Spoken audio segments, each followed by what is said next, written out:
அமைச்சர் பொன்முடி சட்டமன்ற தேர்தலில் போட்டியிடவில்லை என தகவல் வெளியாகியிருக்கிறது.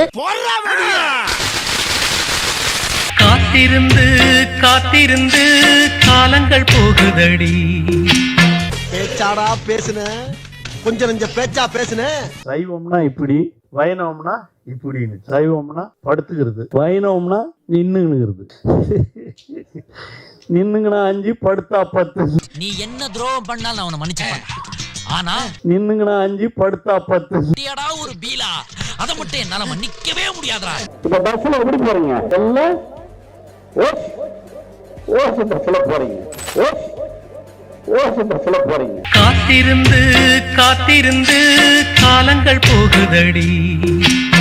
மன்னர் பரம்பரை, மண்ணாங்கட்டி பரம்பரை, நீயே இப்ப மாவு கட்டு பரம்பரை ஆகிட்டாங்க. நண்பர்களே, வேற ஒண்ணு இல்ல. என்னடாச்சுன்னா திமுகவோட அமைச்சர் மனோ தங்கராஜ் இருக்கார்ல, அவரோட கோமணத்துல தான் சுத்தியா உருவியா போட்டாங்க. கொஞ்சம் கொஞ்சம் பேச்சாங்க இருந்தாலும் பேசினாப்ல.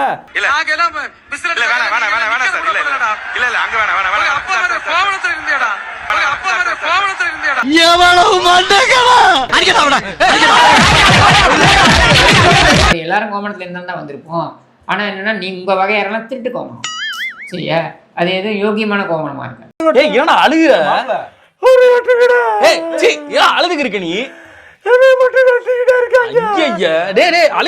நான் பச்சை பால் வாங்குறேன் சார், அது நல்லா இருக்குது சார். ஏன் சார் அது நிறுத்துறீங்க? நல்லாதான் இருக்கும். சார் என் இஷ்டம் சார். எனக்கு என்ன வேணுமோ நான் 4% கொழுப்பு வேணாலும் சாப்பிடுறேன், 3% கொழுப்பு வேணாலும் சாப்பிடுறேன். அது நீங்க தீர்மானிக்க கூடாது. கொழுப்பு கூட நல்லதா இருக்குன்றது என்ன மாதிரியான கமெண்ட் சார்? எனக்கு புரியல. என்னது ஒரு பேச்சுக்கு சொன்னா உடனே நல்ல சிறப்பா பிக்கிறாங்க. 2026லயே உங்களுடைய கோமணத்தை திமுக தலைமை உருவிருச்சு. இப்படி மனோ தங்கராஜுக்கு மட்டும் கிடையாது, விசிகேவில் இருக்கின்ற சானவாஸ் இருக்கார்ல, அவருடைய சீட்டையும் திருமாவளவன் புடுங்கி விட்டுருக்காப்ல.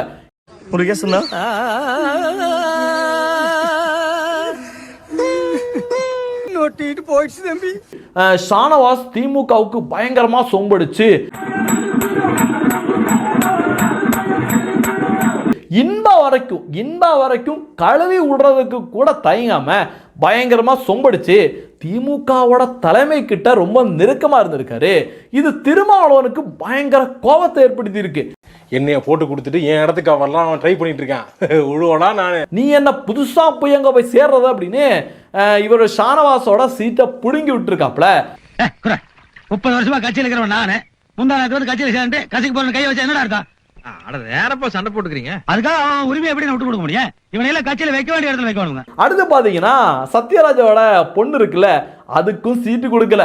எப்படி ஒரே சூரியனோ ஒரே சேகர் பாபு ஐயா தான் இருக்க முடியும், அவர் மாதிரி யாருனாலையும் ஆக முடியாது. சேகர் பாபு கிட்ட நாயா வாலாட்டிட்டு விசுவாசமா இருந்தாங்க. எள்ளுன்னா என்னையா வந்து நின்றுப்பேன், காது கேட்காட்டி தான்டா எள்ளுன்னா என்னையா வந்து நிப்பாங்க. கடைசியில அப்பாவும் பொண்ணுக்கும் அல்வாவை தூக்கி பயங்கரமா சொருவி இருக்கு வாயிலேயே. ஏமாத்தி போட்டாங்க பெரியப்பா, நல்லா நம்ப வச்சு மோசம் பண்ணிட்டாங்க பெரியப்பா. நானும் ரவுடி தான். நீங்க ரவுடி எல்லாம் இல்ல, நீங்க ஃப்ராட். ரவுடி வேற, ஃப்ராட் வேற. உருப்படாது. ஷாலினி அந்த உருப்படாது. ஆனா அவன் தான் நிறைய நல்லா செஞ்சிருக்காங்க. அவன் என்னத்த வெங்காயம் செஞ்சுக்கிறா போப்பா. இவன் வந்ததுல இருந்தே நாங்க குட்டிச்சாரா தான் போயிருக்கோம். மக்களுக்கு நல்லா நடக்கலன்னு நினைக்கிறேன். ஆமா, எதுவும் நடக்கல, எதுவுமே இல்ல. எல்லாம் விலை வாச்சு, எல்லாம் விலை. எது வாங்க போனாலும் நிறைய கொலை. இவர்தான், இவருக்கு இதான் வேலை. பெண்ணுங்களை கற்பழிக்கிறது நிறைய வந்த இவங்க ஆட்சி வந்தாவே அதான் நடக்கும். எரியுதடி மாலா போடு. அந்த கலைஞரின் மகனாக இருக்கக்கூடிய நான் சொல்றேன். யாருக்கு ஓட்டு போட போறீங்க? குடும்ப அரசியல்ங்கிற பேர்ல நாட்டையே குழி தோண்டி புதைச்சாங்களே. திமுக உடனான கூட்டணி அதனையும் தாண்டி புனிதமானது என மக்கள் நீதி மய்யம் கட்சித் தலைவர் கமல்ஹாசன் கூறியிருக்கிறார். அவனை யாராவது பாத்தீங்களா? ரொம்ப கூலா தான் இருக்காரு திரு ஸ்டாலின் அவர்கள். அவருடைய பேட்டி பார்த்திருப்பீங்க. அந்த மாதிரி எல்லாம் இருக்கிற சான்ஸ் இல்லையே. எவ்வளவு பேருக்கு இன்னைக்கு வழங்க போறோம் தெரியுமா? இந்த மாவட்டத்தை பொறுத்த வரைக்கும் 63,124 பேருக்கு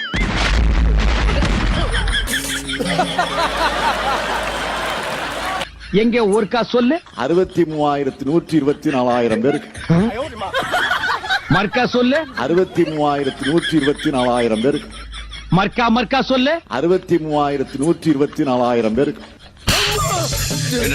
அறிவு இருக்கு அவனுக்கு? வயிற்றுக்கு சொல்ல தானே திக்கிற? படிக்காத முண்டோன்னு சொல்லி கிளிப்பிள்ளை சொல்ற மாதிரி படிச்சு சொன்னேன். ஓட விட்டுட்டியே. பையன் சார் இந்த பால்சாமி. இவன் சீரியஸா பேசினா செம்ம காமெடியா இருக்கு. பாத்திருக்கியா நீ? பார்த்தது இல்ல. இப்ப பாரு. 2400 கோடி ரூபாய் கல்விக்கு தர வேண்டிய நிதியை நீங்கள் மும்மொழி கொள்கையை இருமொழி கொள்கையை ஏற்றுக்கொண்டால்தான்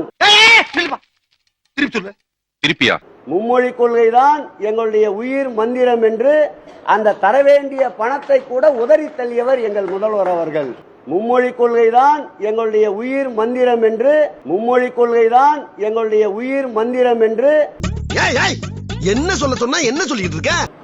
ஆகவே தான் நாங்கள் மும்மொழி கொள்கையை ஆதரிக்கின்றோம். கட்சி ஆரம்பிச்சது யாருன்னு தெரியல, கட்சியை தொடங்கினது எதுக்குன்னு தெரியல. நீ எல்லாம் ஒரு அமைச்சர்.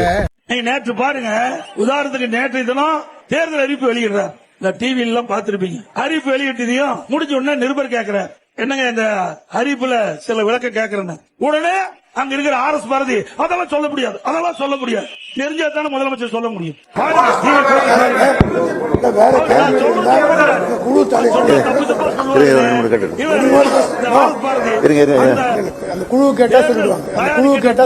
சொல்லுவாங்க, அவர்கிட்ட கேட்க வேணுங்கிறாரு.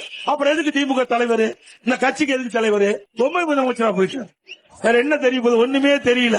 எப்படி கேப்டனை தவறானவரா குடிக்கிறாரு, அடிக்கிறாரு, கோவப்படுறாரு எல்லாம் அப்படின்னு சொல்லி அவரை அசிங்கப்படுத்தி கேவலப்படுத்தி எப்படி அதை நெகட்டிவா மக்கள் கிட்ட கொண்டு போனாங்களோ. A few moments later. அண்ணன் ஸ்டாலின் அவர்கள் மீண்டும் முதல்வராக கட்டாயம் பதவி ஏற்பார் என்பதை இந்த நல்ல நேரத்தில் சொல்ல கடமைப்பட்டிருக்கிறேன். பச்சோந்தி மேடம். பச்சோந்தியா? கால்பி பிரேமா, அது என் பட்ட பேர் தான். பச்சோந்தி பிரேமான்னு கூப்பிடு மேடம். நீங்க எந்த கட்சி போனாலும் சரி, சாவர வரைக்கும் என் ஓட்டு உங்களுக்கு தான். இது செத்த என் பிரௌனி மேல சத்தியம். நன்றி தம்பி. இப்ப புரியுதா? ஆளுங்கட்சியில இருந்தாதான் மக்கள் சேவை செய்ய முடியும். ஆமா, இந்த பச்சோந்தின்னு கூப்பிடுறதால ஒண்ணு ஃபீலிங்ஸ் வேணாம். மக்கள் சேவை தான் நம்ம போக்கஸ். இந்த பச்சோந்தி ஒண்ணு லேசப்பட்டது இல்ல. எங்கேயோ இருக்கிற பூச்சிய எப்படி தாவி பிடிச்சி இழுத்துரு தெரியுமா? ஆமாக்கா, அதேதாக்கா நம்ம கொள்கையும்.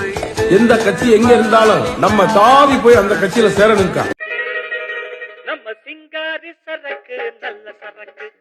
நீங்க குள்ளநரிய பாத்தீங்கன்னா நம்ம எல்லாரும் அது கிட்ட குள்ளநரி திருடக்கூடாதுன்னு சொல்லணும். குள்ளநரி திருடவே கூடாது. என்ன சொன்னீங்க? நான் திருடுறேனா?